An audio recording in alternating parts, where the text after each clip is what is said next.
Here to tell us more is Andrew Hillier from our International Affairs Desk. Hello to you, Andrew. These protests, do you think they're going to gather momentum?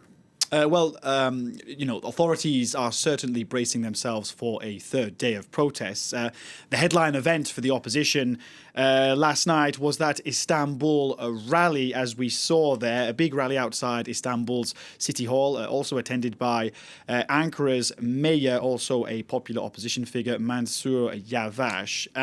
We've also seen protests in the capital, Ankara, and in Turkey's third city, Izmir. Reports of clashes in those cities. There have been protests in universities and on public squares too. It is important to point out, though, Will, I think for now, that relatively small numbers of protesters have taken part when you consider, for example, that Istanbul has a population of more than 15 million. So we will have to see how things develop over the next few days. The government has banned protests for 4 days. That may be having an impact too. There have been roads blocked in and around Istanbul. So the government has anticipated protests and is effectively trying to nip them in the bud. What happens over the weekend will be crucial, though, in determining whether or not these protests gather momentum or not. Yeah, and regardless, the political tension will not go away. Talk to us about the timing of Imamoglu's arrest. Yeah, well, I mean, the reason I said just there that the weekend will be crucial in determining whether or not these protests gather momentum is because the Republican People's Party has said that it will go ahead with a primary that it is supposed to hold on Sunday. And in that primary, Ekrem Imamoglu will more than likely be confirmed as the candidate for the 2028 presidential election. So his arrest is, the timing of his arrest is very significant.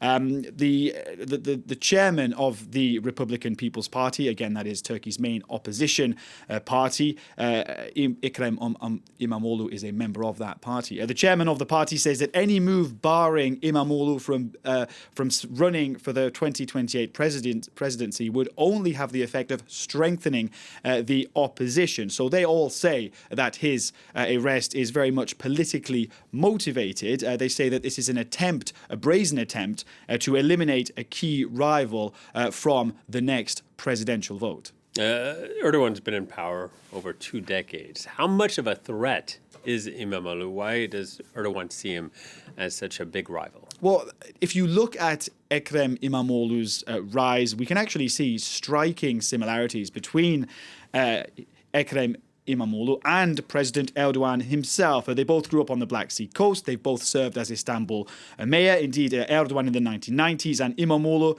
winning in 2019 and in 2024. And in those election wins for Imamoglu were huge setbacks for President Erdogan and his ruling AKP party. Indeed, they have been described as the biggest setback for Erdogan since he came to power back in 2002.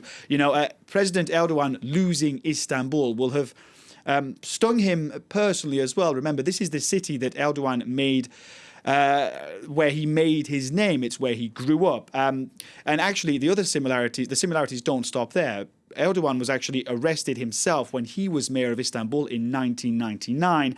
And that kind of sealed his political ascent, if you like, because once he was released, he became even more popular and 3 years later was swept to power. Now, interesting also just to point out, Will, that a day before Imamoglu's arrest on Tuesday, his diploma was invalidated by Istanbul University, which cited irregularities. Now, Imamoglu has said he will appeal that decision. It is significant because he says the move is politically motivated. In Turkey, under the constitution, you can't become president without a university degree.